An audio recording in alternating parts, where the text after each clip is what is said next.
जगद्गुरु तुकाराम महाराज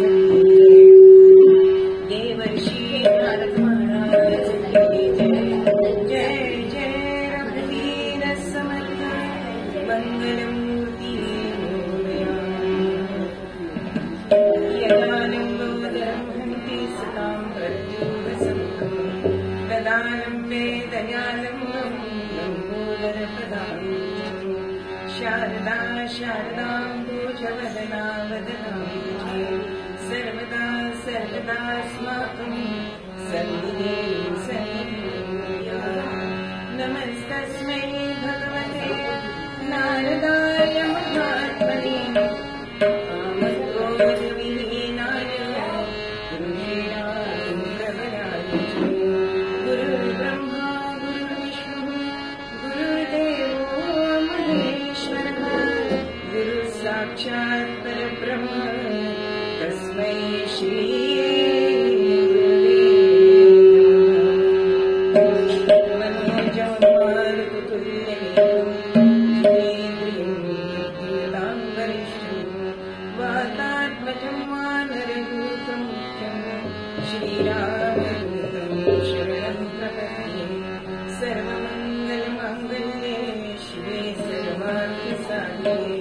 शरण्ये त्र्यंबके गौरी नारायणी नमोस्तुते।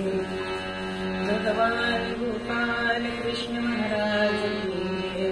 श्री अनंत कोटि ब्रह्मांड नायक राजाधिराज सच्चिदानंद सद्गुरु श्री ब्रह्म चैतन्य महाराज की जय।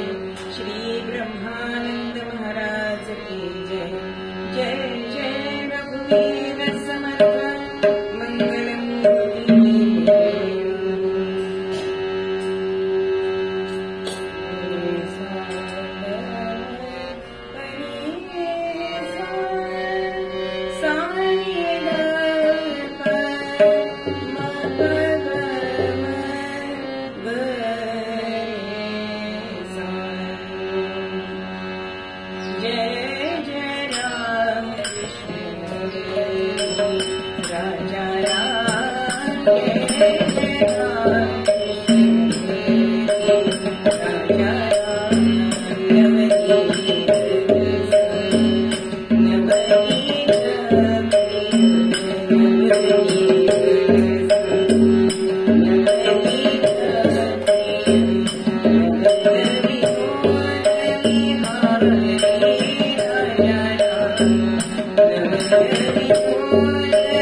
बालकृष्ण चरणी लक्ष लागो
सकल पुण्येन नाम सत्यं सनातनं नामानंद निमग्नस्य वासनाधरति सत्वरम्।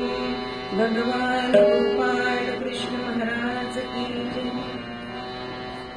आजचा निरूपणाचा अभंग जगद्गुरु तुकोबांचा आहे। तुकोबांचे अभंग अनेक विषयांवरती आहे। काही मागणीपर आहेत, काही उपदेशपर आहेत, काही प्रार्थनापद आहेत, काही संवादात्मक आहे, काही सामाजिक घटना शिकवण्यासाठी आहे। अशा अनेक प्रकारचे अभंग जगद्गुरु तुकोबांनी रचलेले आपल्याला दिसतात। अहो, अभंग कशाला म्हणतात हो? की जे भंग पावत नाहीत ना ते अभंग. आपल्या कविता असतात तर रठ करू केलेल्या असतात आणि दुसऱ्या दिवशी त्या रद्दीत चणे कुरमुरे बांधायला वापरल्या जातात. पण अभंगांचं असं नसतं. म्हणून त्यांचं वर्णन करताना त्यांचे शिष्य करतात,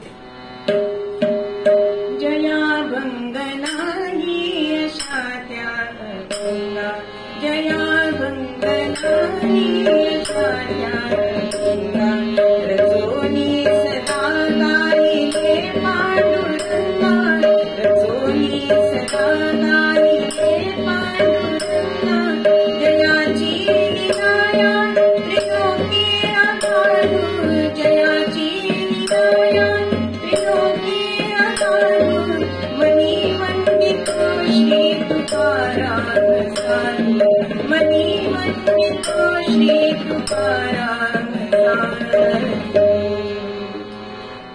अहो, प्रभू रामचंद्रांनी सेतू बांधला आणि सगळं वानर सैन्य सागर पार करून गेलं.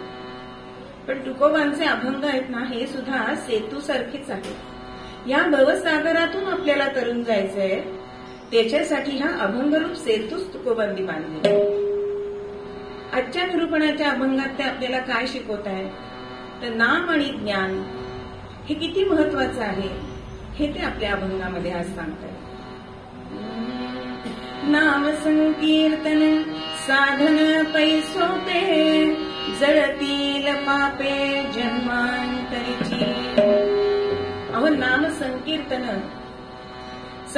सुद्धा 3 प्रकारचे आहेत. एक लीला संकीर्तन, म्हणजे जे आपण काल्याचं कीर्तन करतो त्याच्यामध्ये भगवंताच्या लीला गायन करायचे असतात. गुण संकीर्तन म्हणजे भगवंताचे गुण त्याच्यामध्ये गायचे असतात. आणि हे नाम संकीर्तन म्हणजे नामाचा महिमा हा त्याच्यामध्ये गायचा असतो. असं हे नाम संकीर्तन आहे. आणि इथे ते जळतील पापे जन्मांतरीची. जळतील हे क्रियापद वापरतात बघा. आपली मराठी भाषा अत्युच्च आहे. प्रत्येक क्रियापदाचा अर्थ वेगळा लागतो. इथे ते बुडतील म्हणतात का जळतील म्हणतात? का जळतील म्हणतात? अहो, जळलेलं बी पुन्हा उगवत नाही, म्हणून नामानी पुन्हा वासना उगवतच नाही. म्हणून नाम संकीर्तन साधन पैसोपे, जळतील पापे जन्मांतरीची. आणि काही जण म्हणतात की जन्मजन्मांतरी कोणी पाप केलेत, कोणी बघितले. अहो, पण दृष्टांत आहेत ना. विद्यारण्य स्वामींच्या जीवनातला हा प्रसंग आहे की ते गायत्री पुरस्चरण करत होते. जवळजवळ 40 पुरस्चरण झाली, पण गायत्री माता प्रसन्न होईना. शेवटी संन्यास घेतलाय आणि संन्यास घेतल्यानंतर ती त्यांना प्रसन्न झाली. म्हणून ते विचारतायत की मी एवढी तुझी पुरस्चरण केली, तेव्हा का नाही तू प्रसन्न झालीस? तेव्हा ती म्हणाली, मी प्रसन्न होत होते, पण तुझी जन्मजन्मांतराची पाप जळली पाहिजेत ना. ती जळेपर्यंत 40 पुरस्चरणाचा त्याचं पुण्य तुला खर्ची घालावं लागलं. म्हणजे तुकोबा म्हणतात ते बरोबर आहे ना, जळतील पापे जन्मांतरीची. बरं, हे नामसंकीर्तन नल देसायास जावे वनांतरा, सुखी येतो घरा नारायणी. पूर्वी आपल्याकडे वानप्रस्थ सांगितला होता की संसार एकदा मुलांच्या ताब्यात दिलं की वानप्रस्थ घ्यायचंय. पण आज वानप्रस्थ घेत नाही आणि म्हणून सगळे प्रॉब्लेम येत असतात. तर आपण जर मुखाने सतत नामस्मरण केलं तर सुखे येतो घरा नारायण. अहो, शबरी मातेच्या कुटीमध्ये भगवान श्रीराम चालत नाही का आले? तिने कुठे तपश्चर्या केलीये? मुखाने श्रीराम श्रीराम म्हणून त्या पुण्याईच्या जोरावर भगवंत श्रीराम प्रभू तिच्या कुटीमध्ये आले. ठाईच बैसोनी करा एक चित्त, आवडी अनंत आळवावा. आता इथे सुद्धा आळवावा शब्द वापरतायत, गावा सांगत नाहीत बरं. बघा, एखादा गायक असतो तो राग आळवतो आळवतो आळवतो आणि मग टिपेला पोचतो. तसं भगवंत तुम्ही मनामध्ये आळवायचंय, त्याला प्रेमाने त्याचं नामस्मरण करायचंय. ठाईच बैसोनी हे सगळं आपण करतो बरं का, एका जागी बसतो, पण त्यातलं अधोरेखित कुठला शब्द आहे? एकचित्त. एकचित्त होतं का आपलं? नाही होत. अहो म्हातारपणी तर असं होतं की नामस्मरण करायला लागलं रे लागलं की पाय दुखतायत, कंबर दुखतेय, पाठ दुखतेय, कितीतरी आपल्याला व्याधी झालेल्या असतात आणि मग आपलं एकचित्त होत नाही. आज इथे सगळे ज्येष्ठ नागरिक आहेत, पण आज आम्ही जिथे जिथे गावांना जातो कीर्तनांना, तिथे बऱ्याच श्रोत्यांना हल्ली खुर्च्या आहेत. आपल्याला मांडी घालून बसायची सुद्धा सवय राहिलेली नाही. म्हणजे मकरंद बुवा तर सांगतात की मुलांचं शिबिर गडावर घेतात तेव्हा मुलांना मांडी घालून खाली बसवणं ह्याच्यासाठी आमचे 2 दिवस खर्ची जातात. मग म्हाताऱ्यांची काय कथा. म्हणून ठाईच बैसोनी करा एक चित्त, आवडी अनंत आळ बाबा. रामकृष्ण हरी विठ्ठल केशवा, मंत्र हा जपावा सर्व काळ. राम कृष्ण हरी, अहो कुठलंही नामस्मरण करा. असं कुठल्याही संतांनी सांगितलेलं नाही की अमुकच देवाचं तुम्ही नामस्मरण करा. कारण सगळे संत जाणतात की ही रूप आहेत, पण ईश तत्व हे एकच आहे. बघा, एखादी घरामध्ये स्त्री असते, ती कुणाची तरी मुलगी असते, कुणाची तरी पत्नी असते, कुणाची तरी स्नुषा असते, कुणाची मामी असते, कुणाची आत्या असते, कुणाची मावशी असते, पण व्यक्ती एकच आहे की नाही. तसं परमेश्वर तत्व हे एक आहे. म्हणून त्याला कुठल्याही रूपाने जरी तुम्ही त्याचं नामस्मरण घेतलं तरी ते त्याच्यापर्यंत पोहोचतं. म्हणून कुठलाही जप करा, पण तो कसा करा? सर्व काळ करा. आपण वेळ मिळाला की आपण नामस्मरण करतो, पण मनामध्ये जर आपल्या सतत तो नामस्मरणाचा जप राहिला, येता जाता उठत बसता सर्व कार्य करिता, आपल्या सगळ्यांना श्लोक पाठ आहे. पण शेवटची ओळ महत्वाची आहे हो. त्यजुनी भगवत चिंतन करी, समस्तांची लज्जा त्यजुनी भगवत चिंतन करी. आपल्याला असं वाटतं की मला काय म्हणतील, तरुणपणी लोक जेव्हा जपजाप्य करतात तेव्हा अरे हे काय वय का जप करायचं, आणि वयाला काही बंधन नाहीये जप कधी करायचंय. अहो बालध्रुवांनी 6व्या-5व्या वर्षी केलंच ना. पांडवांनी तरुणपणात केलं, मीराबाईंनी तरुणपणात केलं, भीष्मांनी म्हातारपणापर्यंत केलं. म्हणून सर्व काळ तुम्ही जप करा असं ते सांगताय. याशिवाय वेगळं सोपं साधन नाही असंही तुकोबा सांगताय. कारण माणसाला सोपं सहज असं दिलं ना तरी सुद्धा त्याला कष्ट पडतात बरं का. त्याला पुन्हा पुन्हा संतांना सांगावं लागतं, अरे घ्या घ्या घ्या. म्हणून तुकोबा विठोबाची आण घेऊन सांगताय की जसं लहान मुलगा सांगतो की नाही, आई शपथ मी खरं सांगतोय, तसं तुकोबा सांगतायत की विठोबाची आण सर्वहुनी सोपं असलेलं साधन असं हे नामस्मरण आहे. बघा, आपल्याला 90 भक्ती माहिती आहे. श्रवणम कीर्तनम विष्णू स्मरणम पादसेवनम अर्चनम वंदनम दास्यम सख्यम आत्मनिवेदनम.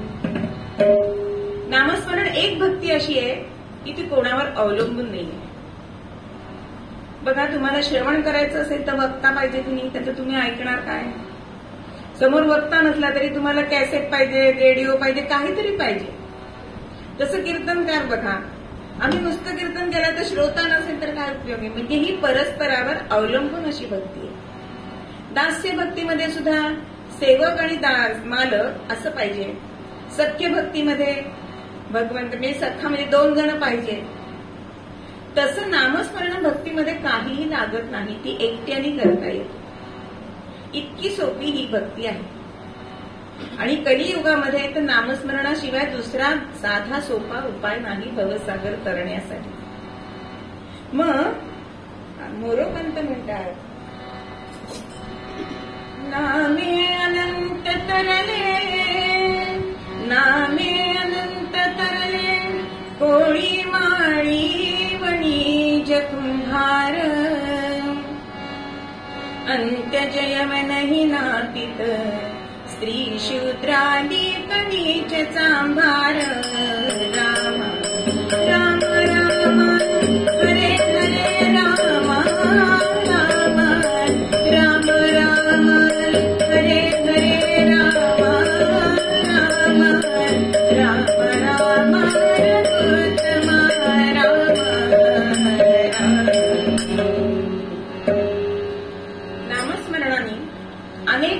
नावातले संत आपल्याला माहितीये की कोळी, बुध्या कोळी, वाल्या कोळी, सावता माळी, तुकोबा वाणी, यवनांमध्ये कबीर आहेत, शेख मोहम्मद आहेत, अंत्यज चोखा मेळा आहे, स्त्री कान्होपात्र आहेत, जनाबाई आहे, शूद्र शबरी आहे, नापित म्हणजे नाभी, सेना नाभी आहे, सजन कसाई आहे, लाखा कोल्हाटी आहे. प्रत्येक यातीमध्ये संत होऊन गेले आणि ते नामानी तरलेले आहे. म्हणून नामाचा महिमा थोर सांगितलेला आहे. नामदेव महाराज म्हणतात की नामाचा महिमा काय सांगू वाचे, कारण हे नाम इतकं श्रेष्ठ सांगितलंय, म्हणजे नामीपेक्षा नाम हे जास्त श्रेष्ठ सांगितलंय. बघा, आपण सगळ्या गृहिणींनी तव्यावर पोळ्या केलेल्या आहेत. हे नाम कसं आहे हो? तव्यामध्ये शक्ती असते का पोळी भाजायची? नाही, पण अग्नीच्या सान्निध्याने ती पोळी भाजली जाते. बघा, पोळ्या करतानाच गॅस गेला की पोळी कशी वातड होते की नाही, ती पोळी खावत नाही. म्हणजे त्या अग्नीची शक्ती त्या तव्याला येते, तशी भगवंताच्या नामाला त्याची शक्ती प्राप्त आहे. म्हणून भगवंतापेक्षा सुद्धा नाम श्रेष्ठ सांगितलेलं आहे. कसं नाम श्रेष्ठ सांगितलंय? सगळ्यांना कथा माहिती आहे की ज्यावेळी समुद्राने सांगितलं की श्रीराम लिहून तुम्ही जर दगड टाकले तर ते पाण्यावर तरंगतील. आता प्रभू रामचंद्रांना अशी इच्छा झाली आहे की आपलं नामस्मरण लिहून दगड तरतायत, आपण पण एखादा टाकून बघावा. आणि म्हणून सागर किनारी गेले. पहिला दगड घेतलाय, अहो पाण्यात बुडलाय. दुसरा घेतलाय, पाण्यात बुडलाय. प्रभू रामचंद्रांना कळे ना की आपल्या नावाने जर दगड करतायत तर आपण टाकल्यावर का बरं तरंगत नाहीये. आणि मग आपल्याला आपली फजिती कोणी बघितलेली चालत नाही. आपण समजा घसरून पडलो तर आपल्याला दुःख व्हायच्या आधी आपल्याला कोणी बघितलं नाही ना, हे आपण बघतो आधी. तसं प्रभू रामचंद्र इकडे तिकडे बघतायत आणि कोण दिसले? हो, मारुतीराय दिसले. विचारतायत, मारुती कधी आलास? पहिला दगड बुडला तेव्हाच आलो. पण मारुतीरायांनी रामचंद्रांना काय सांगितलं? भगवंता, तुम्ही ज्याला सोडा तो तरंगेल कसा हो? आणि ही गोष्ट रावणाच्या दरबारात सुद्धा कळली की श्रीरामाचं नाव येऊन दगड तरंगताय. आणि सगळे राक्षस रावणाला सांगायला येत आहेत की काय शक्तिमान आहे त्यांचं नाव. त्याच्यावर रावण म्हणतो, मी सुद्धा तरंगून दाखवू शकतो. हो, सगळ्यांना आश्चर्य वाटलंय. आणि मग मोठी परात आणली गेलीये, असं मोठं भांड आणलं गेलंय, शिळा आणली गेलीये आणि आम्हाला दाखवा तुम्ही तरंगून दगड. रावण म्हणतो ठीक आहे. आणि रावणाने दगड सोडले आणि तरंगला की वाह वा, आमचा राजा सुद्धा एवढा सामर्थ्यवान आहे असं राक्षसांना वाटलंय. पण शेजारी बसलेली मंदोदरी, तिला काही याच्यावर विश्वास बसेना. रात्री एकांतात विचारलंय, आम्ही एक विचारू का, तो दगड तरंगला कसा? तेव्हा रावण सांगतोय, अगं दगड टाकताना मी त्याला रामाची शपथ घातलीये आणि तो तरंगला. म्हणजे इतकं नाम श्रेष्ठ आहे, म्हणून ते नामस्मरण महत्वाचं आहे. आणि साधं सोपं सहज, त्याला कष्ट आहेत का हो काही? अगदी माळ ओढून जरी बोटं दुखायला लागली तरी मुखाने नाम घेतलं तरी चालतंय. पण त्याचा सुद्धा मनुष्य प्राणी कंटाळा करतो. टीव्ही बघायला वेळ असतो, पुस्तकं वाचायला वेळ असतो, मैत्रिणींशी बोलायला वेळ असतो, सिरियलवरती बोलायला वेळ असतो. पण अगदी रात्री डोळे मिटत नाही. महाराजांना सांगितलंय आम्ही 13 माळा तरी करू, म्हणून त्या डोळे मिटत करायचे. असं नामस्मरण नसतं करायचं. नामस्मरण हे प्रेमाने करायचं असतं. एकदा महाराजांना विचारलं एका भक्तानी की श्वासावरती नामस्मरण कसं करायचं? तेव्हा महाराज म्हणतात, श्वासापेक्षा प्रेमाने करा ना. प्रेमाने केलेली कुठलीही गोष्ट भगवंतापर्यंत जाते. म्हणून नामस्मरण हे प्रेमाने करायचं असतं. नाम आणि स्मरण असे दोन शब्द या नामस्मरण शब्दामध्ये आलेले आहेत. मग नाम हे वैखरीवर येतं आणि स्मरण कुठे असतं? हृदयात असतं. म्हणून हृदय आणि जिव्हा यांचं जेव्हा एकमेकांवरती संस्कार होतात ना, तेव्हा ते खरं नामस्मरण. नामस्मरण करताना भगवंताचं रूप आपल्या डोळ्यापुढे आलं पाहिजे. आपल्याला शरीराने नाही जाता आलं तरी मनाने तरी तिथे देवापर्यंत जाता आलं पाहिजे. तो प्रयत्न करायला पाहिजे. म्हणजे नामस्मरण ही शरण यात्रा आहे. शरणागती घेतल्याशिवाय नामस्मरण भगवंतापर्यंत पोहोचतच नाही. पण सामान्य मनुष्य कसं नामस्मरण करतं त्याचा दोहा आहे. कबीर महाराज लिहितात, माला तो करमे फिरे, माला तो करमे फिरे. अहो बरोबर माळ फिरत असते. म्हणजे मला कधी कधी असा प्रश्न पडतो, श्रीराम जयरामचा ओम राम तरी म्हणतात की नाही, इतकी बरोबर माळ फिरवतात काही लोक. माला तो करमे फिरे, जीभ फिरे मुख माय, पण मनवा तो चौदिस फिरे, मनवा तो चौदिस फिरे. ये तो सुमिरन नाय भजो रे भैया राम गोविंद हरे, भजो रे भैया राम गोविंद हरे, भजो रे भैया राम गोविंद हरे. बघा, घरोघरी चित्र दिसतं. आम्हाला प्रवासात खूप दृष्टांत मिळतात तर आम्हाला पुस्तक वाचायला लागत नाही जास्त. सासूबाई करतायत जपमाळ. बरं, हल्ली काय अशा वेगवेगळ्या खोल्या नसतात. स्वयंपाकघरातच देवघर असतं, त्यामुळे सासूबाई तिथेच बसलेले असतात. मग सूनबाई फोडणीत किती तेल घालतीये, तिखट खणाणा. अगं नाम घेताना जरा कमी तिखट घाल हे बोलायला लागतं. आणि काही जण कसे असतात, नामस्मरण करताना दुसरं काही करायचं नाही असे पण असतात बरं का. एक गृहस्थ जपमाळ करत बसलेले होते आणि पत्नी दुधाचं पातेलं ठेवून काहीतरी करायला गेली आणि विसरून गेली. आता दूध उतू जात आहे दिसतंय, पण नामात मी उठणार नाही. अहो दूध उतू गेलं ना, असं पण मस्त करायचं. पण सामान्य मनुष्य असा जप करतो, मग तो जप कसा फलद्रूप होणार? आम्ही 20 वर्ष नामस्मरण केलं, 30 वर्ष नामस्मरण केलं, पण आम्हाला त्याची प्रचिती येत नाही. देवाचं आमच्याकडे लक्षच नाही. महाराज म्हणतात की तुम्ही नामस्मरण केलं.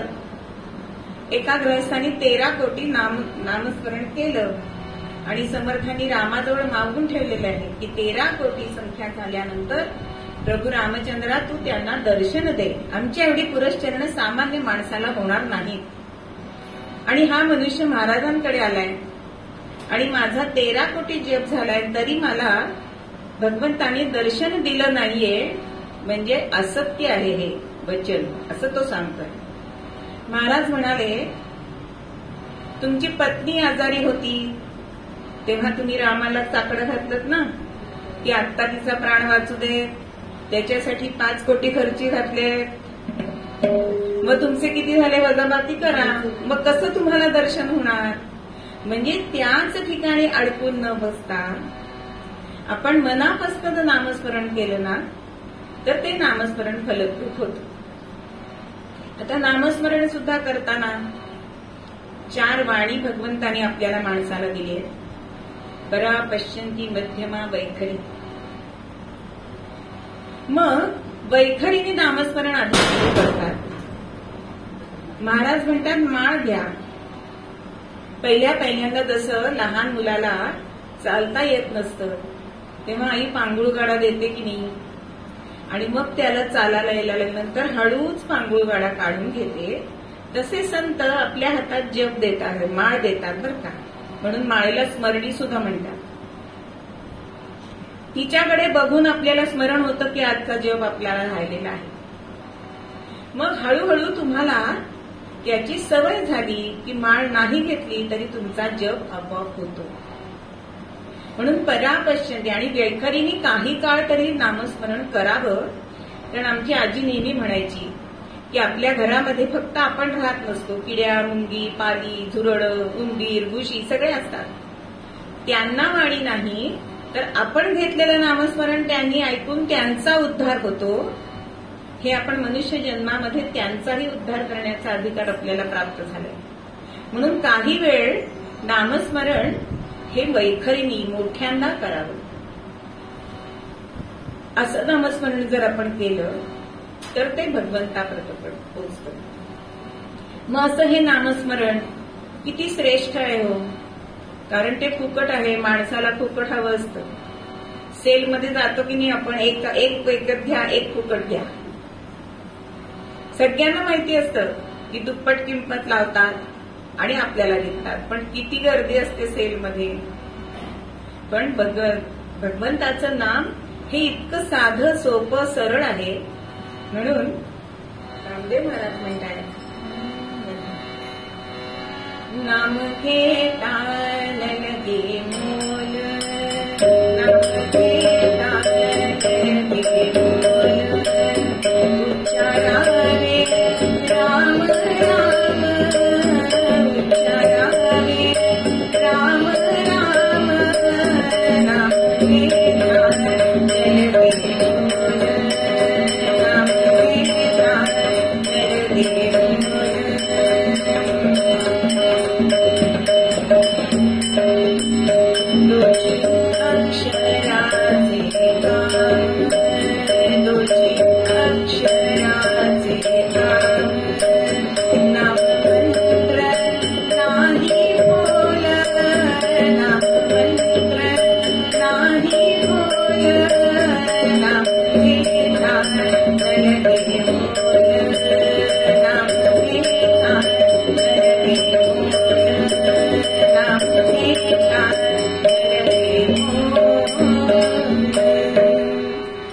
अक्षराचे काम राम राम. नाममंत्र नाही खोल. तुम्ही अगदी तिरस्काराने जरी नाम उच्चार केलात ना तरी तुमच्या पदरामध्ये पुण्याचं पडतं. एक गृहस्थ होते, 2 भाऊ. मोठा भाऊ धार्मिक होता आणि धाकटा नास्तिक होता. मोठ्या भावाला असं वाटायचं की लहानाने सुद्धा नामस्मरण करावं. गावामध्ये एक साधू येतात आणि त्यांना तो सांगतो की माझ्या भावाकडनं तुम्ही नामस्मरण करून घ्या. कारण नामाचं महत्व मोठा भाऊ जाणत होता. साधू महाराजांनी सांगितलं, मी अमुक अमुक दिवशी तुमच्याकडे येईन. त्या दिवशी त्याला खोलीमध्ये बाहेर कडी घालून टाका. आता साधू महाराज येणार म्हणून यांना आनंद झालाय. भावाकडनं नामस्मरण करून घेणार म्हणून आनंद झालाय. ठरवलेल्या वेळी महाराज आलेत तिथे साधू आणि सगळेजण बाहेर गेले. हा खोलीत धाकटा नास्तिक असणारा भाऊ. साधू महाराज त्याला बाहेर न सांगतायत, भगवंताचं नामस्मरण कर, भगवंताचं नामस्मरण कर. मी काही केल्या करणार नाही, मी काही केल्या करणार नाही. एकदा तू राम राम म्हण, मी तुझी कडी उघडतो. राम राम कशाला म्हणू अहो, म्हटलं गेलं ना. आणि ज्यावेळी मृत्यू समय आला, यमदूत आलेत न्यायला. कारण अतिशय नास्तिक दुर्वर्तनी असणारा हा. पण तिथे विष्णुदूत आले आणि ते म्हणतायत की हा आमचा आहे. म्हणजे बघा, तिरस्काराने जरी नामस्मरण म्हटलं तरी सुद्धा देवदूत न्यायला येतात. अशी नामाची महती आहे. बरं, हे नाम किती गोड आहे हो. एकदा महाराजांच्याकडे एक गृहस्थ आले आणि त्यांनी त्यांच्या हातावर पेढा ठेवला. कसला पेढा आहे महाराजांनी विचारलं. माझ्या घरची वास्तुशांत झालीये, त्याचा पेढा आणलाय. महाराजांनी बराच वेळ तो हातात ठेवलाय. तर त्या गृहस्थाला वाटतं की महाराजांनी पेढा खावा आपल्या घराच्या वास्तुशांतीचा. पण महाराजांनी धरूनच ठेवलाय, धरून ठेवलाय. बराच वेळ झाला. शेवटी त्यांनी विचारलं, महाराज तुम्ही पेढा का खात नाही हो. तेव्हा महाराज म्हणतायत की अरे मी आत्ताच एवढं नामस्मरण केलंय ना, माझं तोंड इतकं गोड झालंय. पेढा खाऊन ते अगोड झालं तर इतकं हे गोड नामस्मरण आहे. म्हणून नामदेव महाराज म्हणतायत, अमृताहुनी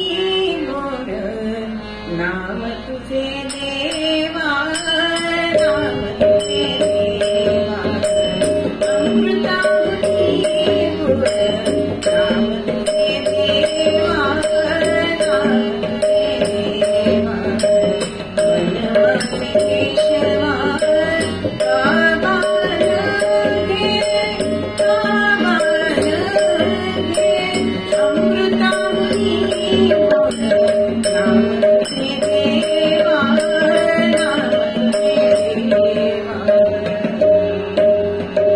पण कीर्तनात बसल्यावर झोप येते.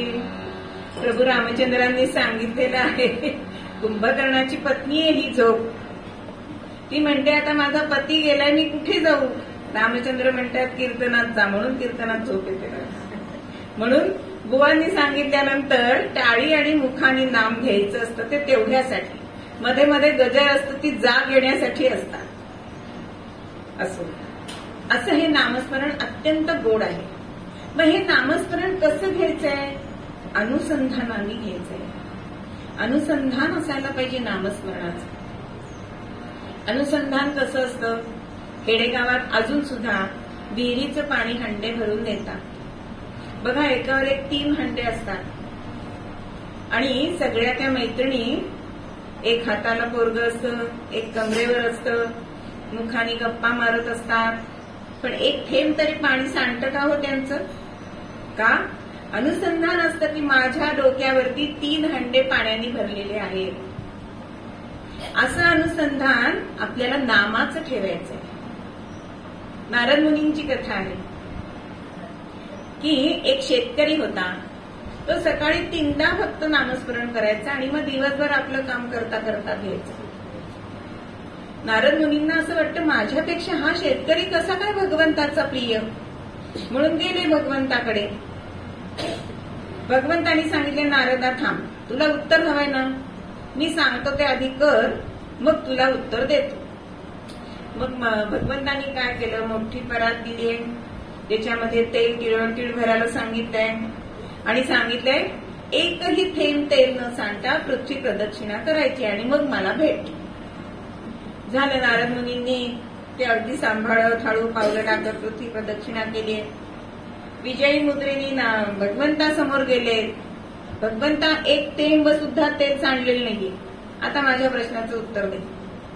भगवंत म्हणतात, तेलाचं थेंब सांडू नये म्हणून जे परिश्रम केलेस त्याच्यात नामस्मरण किती वेळा केलं सांग? 24 तास तू नारायण नारायण म्हणणारा, पण तेलाकडे अनुसंधान गेलं, नामाकडे गेलं का?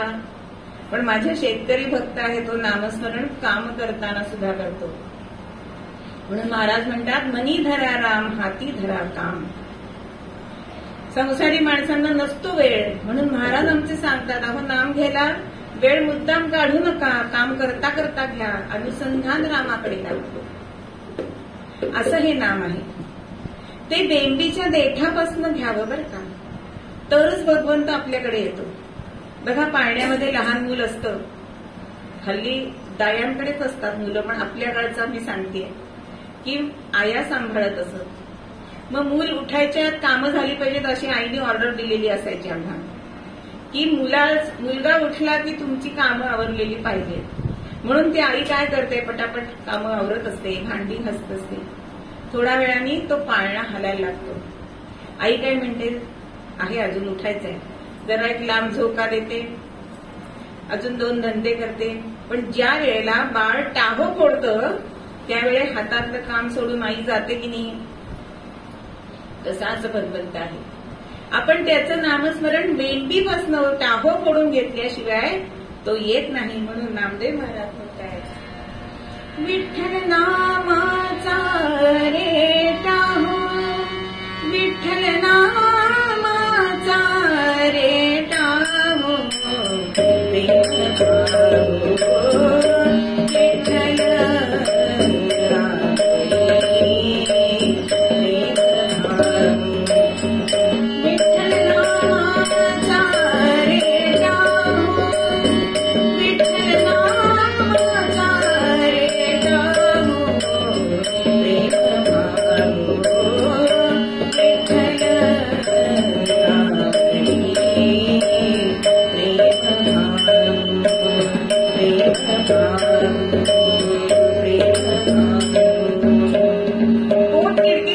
नामस्मरण करायला पाहिजे.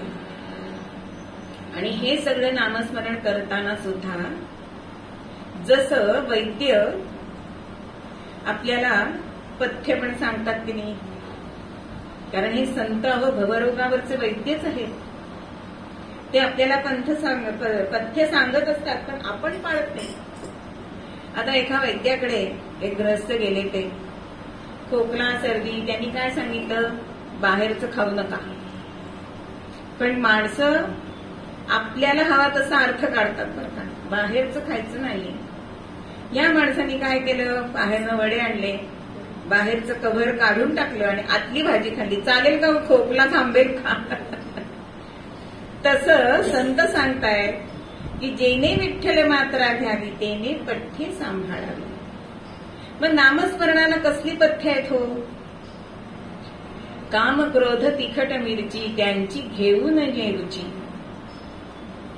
तुम्हाला काम क्रोध हे बाजूला ठेवायला पाहिजेत, त्या मिरच्या, त्यात तुम्हाला ठसका लागेल असं संत सांगतायत. असं हे नामस्मरण आहे. म्हणून आवडीने भावे हरी नाम घेस. यावं सगळे संत आपल्याला हेच सांगतायत की नामस्मरणासारखा साधा सोपा उपाय नाही.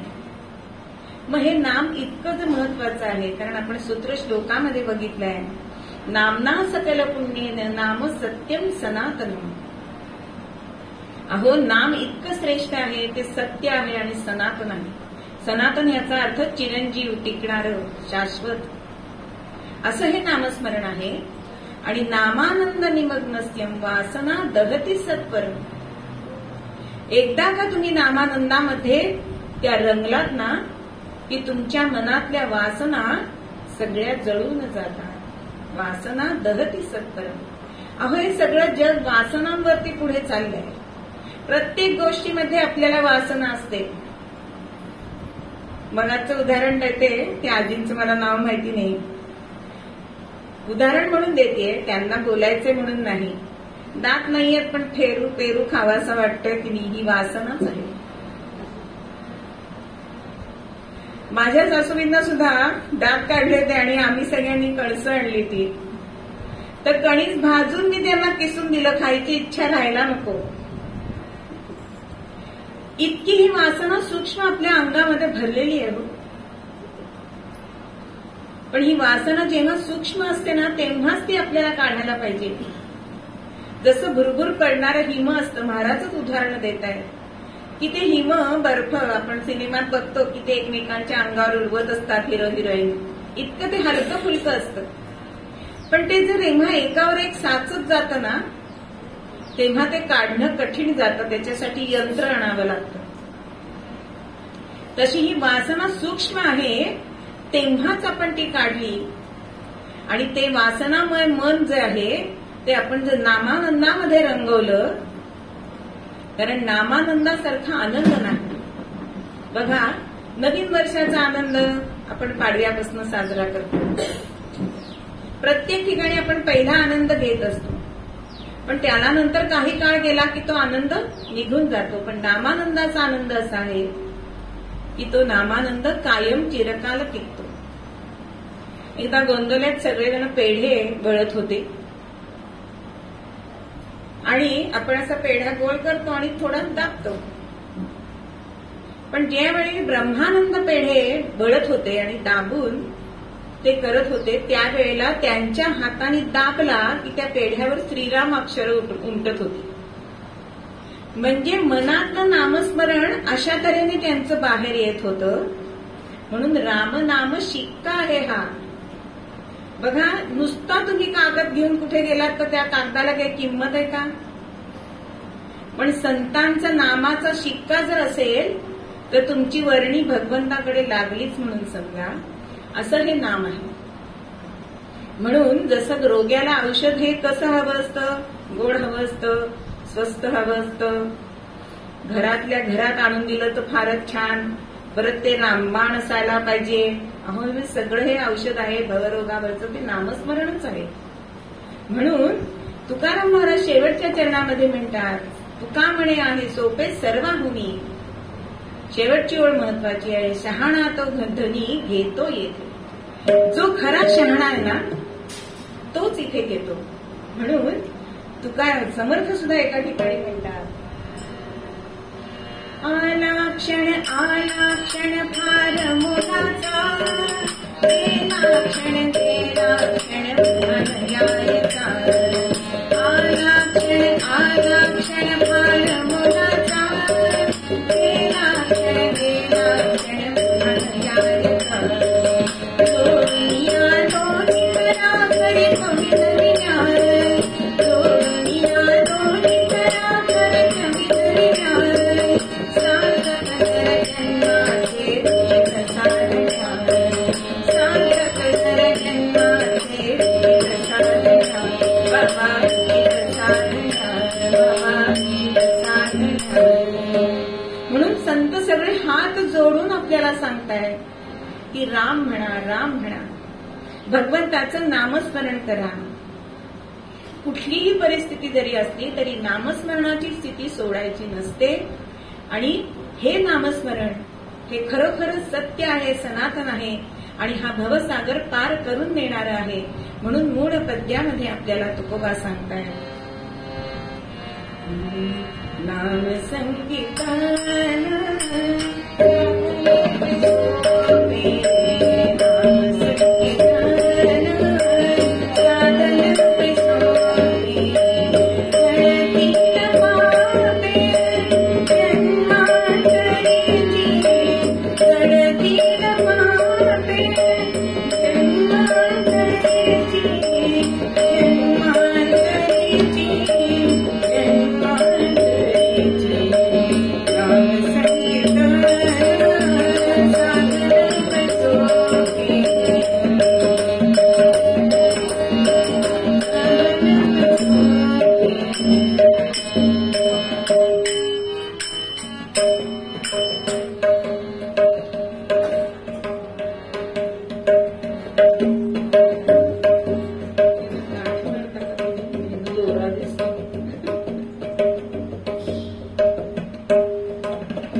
कोण गाणं म्हणताय का मध्ये तुम्ही म्हणणार या.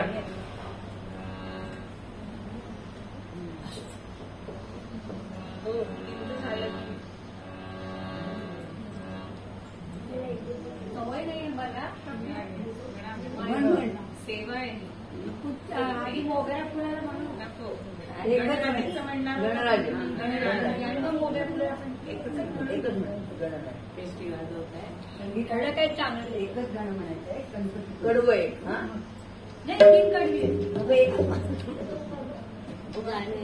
गणराज रंगी नाचतो नाचतो पायी गागऱ्या करीती सुडसुड पायी गागऱ्या करीती सुडसुड नाद स्वर्गी पोचतो गणराज रंगी नाचतो नाचतो कटी पीतांबरा कसून भरदरी कटी पीतांबरा कसून भरदरी बालग जानना नर्तना सकरी तुंदिल तनुतरी चपल साजिरी तुंदिल तनुतरी चपल